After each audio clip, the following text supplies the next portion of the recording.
In a small divided town where appearances seemed to mean everything, one man quietly bore the weight of the community's cruel judgment. He was poor, black, and often the target of whispers and mocking laughter. To many, he was invisible, or worse, an easy target for their prejudice. They never imagined he was hiding something extraordinary. While others measured him by the holes in his shoes and the wear of his clothes, this man carried a secret that could change everything. Behind the quiet, humble demeanor was a heart full of resilience and a plan no one could have predicted. One day, when the town least expected it, he did something that left everyone, those who mocked him, judged him, and dismissed him, stunned into silence.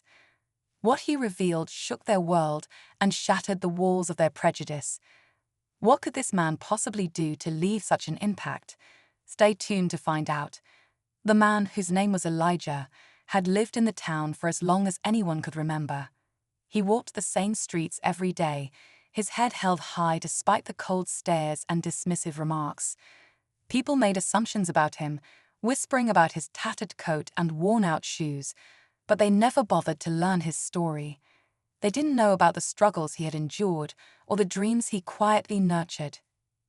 Elijah worked tirelessly, doing odd jobs that no one else wanted. He saved every penny, though no one understood why. Some mocked him, claiming he was too foolish to leave the town, while others dismissed him as just another man with no ambition. But Elijah was more than what they saw.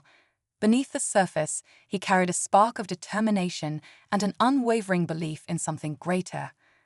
What was he planning, and why did he seem so patient? The answer would soon reveal itself in a way no one could have imagined. As the days turned into months, the whispers about Elijah grew louder.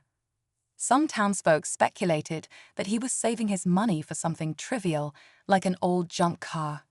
Others joked that he'd probably squander it all on something foolish. But Elijah remained calm, never responding to their taunts. He moved through the town like a shadow, observing everything, yet saying very little. What the people didn't know was that Elijah had been quietly watching the town's injustices for years. He saw how those with power and privilege looked down on others, how opportunities seemed to skip over people like him.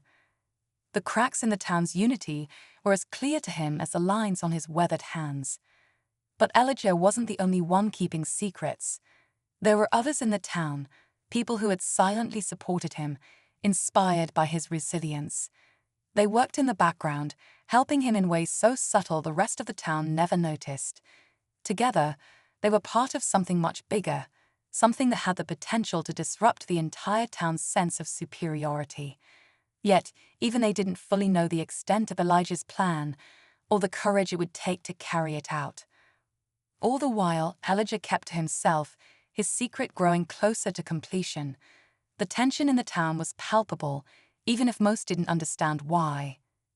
Elijah's next move would be the one to finally break the silence, but what was it? And why did it feel like the entire town's fate rested on this one man's shoulders? One crisp morning, as the town gathered in the square for a local event, Elijah appeared, dressed differently than anyone had ever seen him. Gone were the tattered clothes and worn-out shoes. Instead, he wore a clean, tailored suit that seemed to catch the light. The crowd fell silent, confused and uneasy. Whispers rippled through the gathering as people tried to make sense of this transformation. Elijah carried a stack of papers in one hand and a quiet determination in his eyes. He walked to the center of the square, where the mayor and other town leaders stood. Without waiting for an invitation, he stepped onto the platform. The crowd murmured in disbelief. Who was this man to stand where he wasn't wanted? But Elijah's voice cut through the noise, calm yet powerful. He began to speak, sharing pieces of a story no one had heard before. He talked about his years of struggle, the injustice he had faced, and the resilience it took to keep going. He spoke of dreams stolen by prejudice and opportunities denied, not just for him, but for many others like him. As he spoke, Elijah unfolded his plan, one so bold it left the crowd frozen in disbelief. The papers in his hand weren't just documents, they were proof of something that could change the very foundation of the town. All eyes were locked on him, some in anger, others in awe, as the tension in the air reached its peak. What Elijah was about to reveal would leave no room for indifference. For years, the town had operated under the assumption that the land belonged to the powerful families who had always controlled it.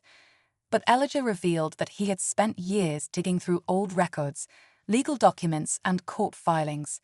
Piece by piece, he uncovered the truth.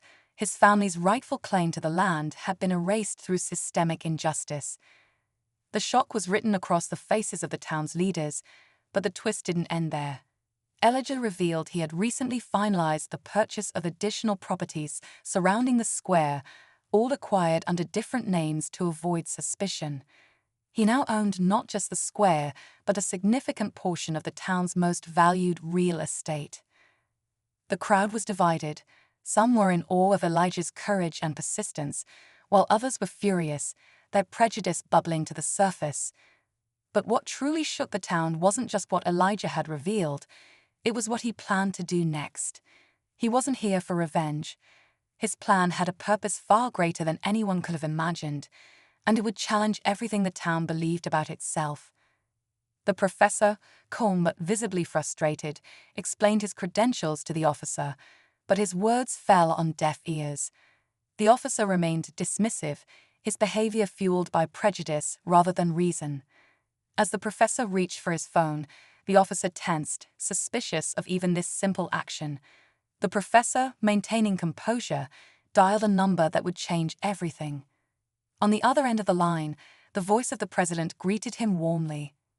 The officer, overhearing snippets of the conversation, began to realize this was no ordinary man. The professor calmly explained the situation, and the president assured him help was on the way. Moments later, another patrol car arrived, but this time it wasn't just officers, it was a senior official from the department. The atmosphere shifted dramatically.